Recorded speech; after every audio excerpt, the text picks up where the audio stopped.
कक्षा 12 विषय जीव विज्ञान अध्याय प्रथम का छोटा सा टॉपिक है पादपों में लैंगिक जनन। पादपों में लैंगिक जनन की जो इकाई होती है वो पुष्प होता है। जनन इकाई अर्थात जो पुष्प के जो अंग है वो जनन के लिए उत्तरदायी है। इससे लैंगिक जनन की क्रिया संपन्न होती है। पुष्प क्या होता है? पुष्प एक सघनित शाखा है। यदि हम किसी पत्ती लगी हुई शाखा को यूं सपोज करें या ऐसा सोचें कि उस शाखा को ऐसे पिचका दें, सघनित कर दें, तो सारी की सारी पत्तियां जो तना है वो एक जगह इकट्ठा हो जाएगा और इकट्ठे हुए तने पर ही वो सारी की सारी पत्तियां इकट्ठी हो जाएगी। इसका अर्थ फूल में एक साथ बहुत सारी पत्तियां लगी हैं, लेकिन ये पत्तियां कैसी हैं? ये पत्तियां रूपांतरित पत्तियां हैं, मॉडिफाइड हैं। अर्थात जो फ्लावर है वो एक सघनित व रूपांतरित शाखा है, कंडेंस्ड एंड मॉडिफाइड शूट। तो पुष्प का एक प्रारूपिक डायग्राम हमने ऑलरेडी बना रखा है। देखिए फ्लावर है वो, उसके कौन कौन से भाग होते हैं? पुष्पवरंत है, पुष्पवरंत शाखा और पुष्पासन के बीच जो डंडी लगी है या जो पुष्प की डंडी हम जिसको कहते हैं फ्लावर पकड़ते हैं, उस भाग को हम पुष्पवरंत कहते हैं। पुष्पवरंत हो भी सकता है फ्लावर में और नहीं भी हो सकता। यदि पुष्पवरंत उपस्थित होता है तो ऐसे पुष्पों को हम सेसाइल फ्लावर पेडिसिलेट या पुष्पवरंत युक्त या सैवरंत पुष्प कहेंगे। यदि पुष्पवरंत नहीं है तो ऐसे पुष्प एवरंती पुष्प कहलाते हैं, सेसाइल फ्लावर कहलाते हैं। पुष्पवरंत का ऊपर की ओर, शीर्ष की ओर फूला हुआ भाग है वो पुष्पासन कहलाता है, थैलेमस। थैलेमस के ऊपर अन्य अंग लगे हुए हैं। थैलेमस के ऊपर कौन कौन? देखिए ये जो सबसे पहले है वो बाह्यदल लगे हैं। बाह्यदल पहला चक्कर है, प्रत्येक पुष्प के अंदर 4 चक्कर होते हैं और पहला चक्कर किसका है? बाह्यदल का है। दूसरा चक्कर किसका है? दल का है। तीसरा चक्कर किसका है? ये जो आपको संरचनाएं दिखाई दे रही है ये है पुंकेसर, नर जननांग होते हैं। और सबसे भीतर की ओर होता है ये जयांग। जयांग वर्तिका का ऊपरी भाग, वर्तिका का है। वर्तिका के नीचे ओवरी तक का भाग है, वर्तिका कहलाती है।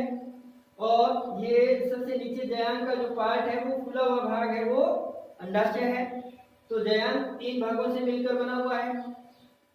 तो पुष्प के अंदर 4 चक्कर हैं। यदि ये चारों चक्कर उपस्थित हैं, चारों चक्कर यदि उपस्थित हैं तो फिर ऐसे पुष्पों को हम पूर्ण पुष्प कहते हैं। तो हम कह सकते हैं कि पुष्प में 4 चक्कर होते हैं। पुष्प में 4 चक्कर। अब 4 चक्कर कौन से हैं? देखिए बाह्यदल है पहला चक्कर, फिर दूसरा चक्कर है दलों का है, तीसरा चक्कर है वो पुंकेसर का है, चौथा चक्कर है वो या अंतिम चक्कर या सबसे भीतरी चक्कर जयांग। पुष्प में 4 तो 4 चक्कर का बना है। तो यदि चारों चक्कर उपस्थित हैं, चारों भाग उपस्थित हैं, चारों वर्ण उपस्थित हैं, तो ऐसे पुष्प को हम पूर्ण पुष्प कहेंगे, कंप्लीट फ्लावर कहेंगे। यदि चारों में से कोई एक भी चक्कर, कोई एक चक्कर अनुपस्थित हो जाए तो उसको कहेंगे अपूर्ण पुष्प। अब पूर्ण पुष्प कौन से होते हैं? एग्जाम्पल क्या है पूर्ण पुष्प के? सामान्यतः कंप्लीट फ्लोर ही पाए जाते हैं। जैसे सरसों के अंदर, सरसों के फूल को देखेंगे तो बाह्य दल भी है, दल भी है, और पुंकेसर, जयान, चारों की चारों वर्ण उपस्थित है। मटर में, धतूरा लिख सकते हैं हम, मटर लिख सकते हैं, अन्य दूसरे पुष्प भी बहुत सारे एग्जाम्पल। अपूर्ण पुष्प के कौन से एग्जाम्पल है? अपूर्ण पुष्प लौकी है, पपीता और सहतूत कह सकते हैं, मोरस एल्वा, सहतूत। देखिए सहतूत के अंदर दो प्रकार के पुष्प होते हैं, नर पुष्प है और मादा पुष्प। नर पुष्प होता है उसमें मादा जननांग नहीं होता, और जो मादा पुष्प है उसमें नर जननांग नहीं होता। यूनिसेक्सुअल फ्लोर होते हैं, एक लिंगी पुष्प होते हैं। तो फिर अपूर्ण पुष्प है, इनकम्प्लीट फ्लोर है, उनके अंदर कोई ना कोई चक्कर अनुपस्थित है। नेक्स्ट वन जो पार्ट आता है वो है बाह्य दल, बाह्य दल पुंज।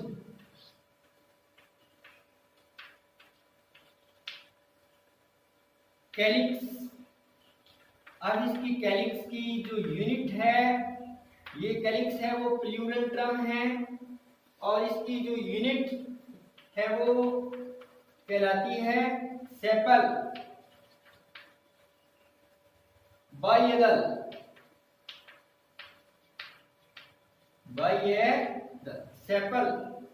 तो सेपल है वो सामान्यतः हरे रंग के होते हैं, और प्रथम चक्कर होता है। ये कौन सा चक्कर होता है? प्रथम। फिर आता है दलपुंज, दलपुंज को हम कहते हैं corolla. Corolla, corolla is a plural term and singular होता है।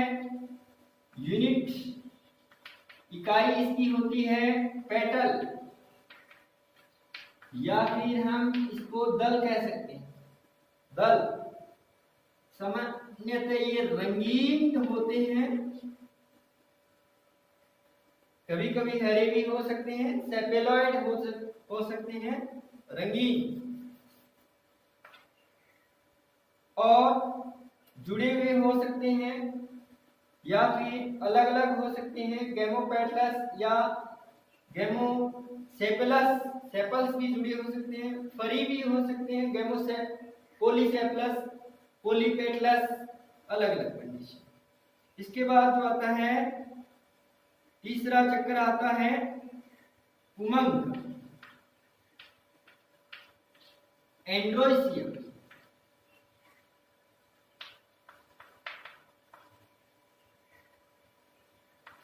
ये तीसरा चक्कर है।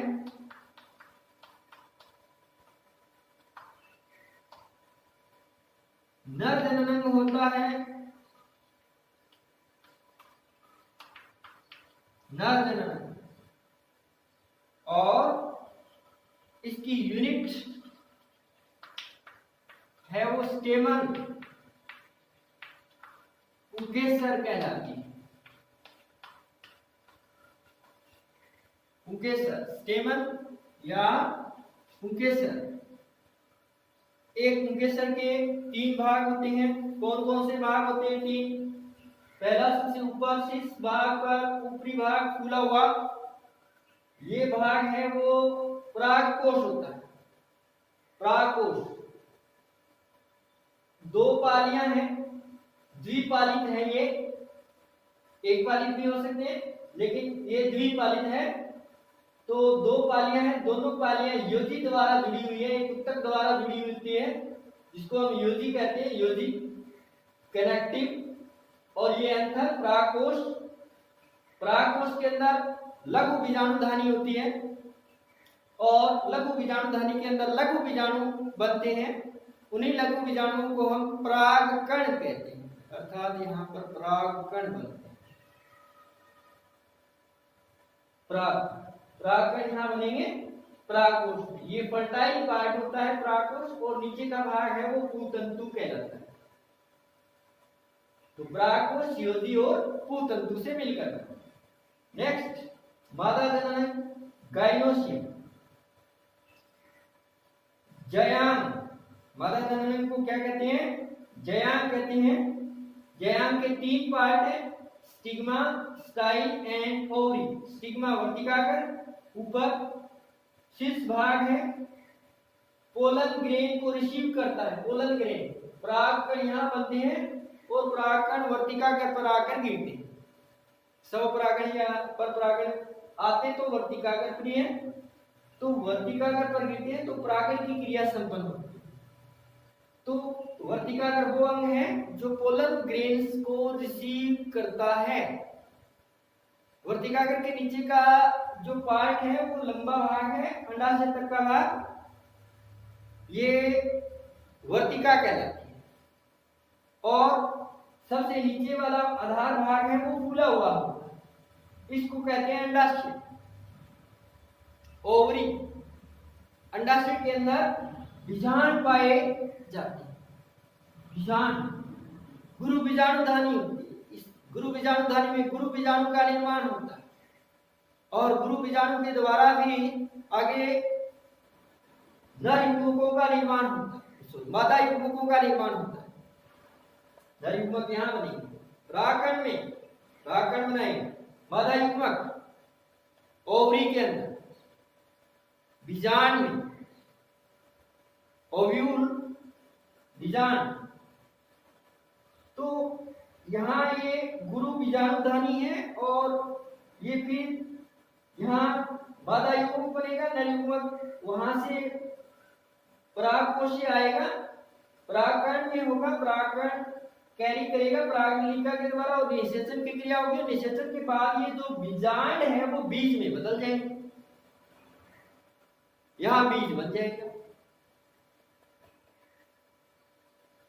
तो इसका अर्थ ये, तो बीज तो फल में पाए जाते हैं, तो क्या ये पार्ट ही फल होता है? हाँ, एक परिपक्व अंडाशय फल बनता है।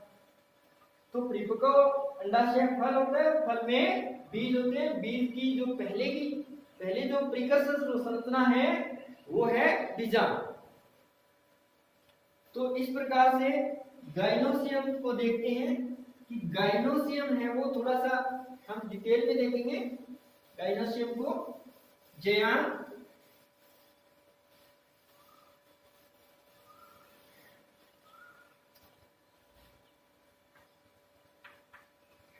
जयांग,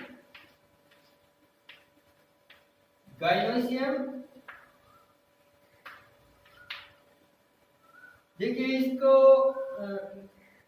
सिंगुलर मादा जनन है, ये मादा जनन अंग, और ये प्लूरल टर्म है, इसकी यूनिट है, इकाई है वो कार्पल होती है। कार्पल को हम हिंदी में अंडक कहते हैं, अंडक। अब अंडक एक है तो एकांडपी हो जाएगा अंडाशय, या जयांग एक अंडक से मिलकर बना हो सकता है। 2 अंडक है तो द्विअंडपी हो जाएगा। बाइकार्पेलरी, मोनोकार्पेलरी, 3 है तो ट्राइकार्पेलरी, बहुत सारी हैं तो मल्टी कार्पेलरी। और एक और कंडीशन, यदि कार्पल 2 या 2 से अधिक है और वो जुड़े हुए नहीं है, फ्री हैं, तो उसको कहते हैं एपोकार्पस कंडीशन, वियुक्ता अंडपी। और वियुक्ता अंडपी जैसे गुलाब, बहुत सारे कार्पल हैं, फ्री कार्पल होते हैं गुलाब के अंदर, वियुक्ता अंडपी है। और कैलाट्रोपिस प्रोसेरा आंकड़ा है वो वियुक्ता अंडपी होता है। सिनकार्पस भी हो सकते हैं जुड़े हुए, यदि जुड़े हुए हैं तो फिर उस कंडीशन को कहेंगे सिनकार्पस कंडीशन। तो इसका अर्थ ये है कि यहाँ पर अंडक चाहे एक है या फिर अधिक है, वही गाइनोसियम बनाते हैं, जयाक बनाते हैं। तो एक अंडक के हम 3 भाग पढ़ते हैं। एक अंडक के 3 भाग होते हैं। अंडक के 3 भाग कौन कौन से होते हैं? Stigma, style and ovary. अर्थात ये जो अंडक है वो लीफ ही है। अंडक को यूं कह सकते हैं कि ओव्यूल बियरिंग लीफ, ओव्यूल को धारण करने वाली पत्ती, ओव्यूल को धारण करने वाली पत्ती, ओव्यूल धारण करती मेगास्पोरोफिल, ये मेगास्पोरोफिल। कार्पल, तो कार्पल, एक कार्पल के 3 भाग, स्टिग्मा, वर्तिका, वर्तिकाकर, स्टाइल,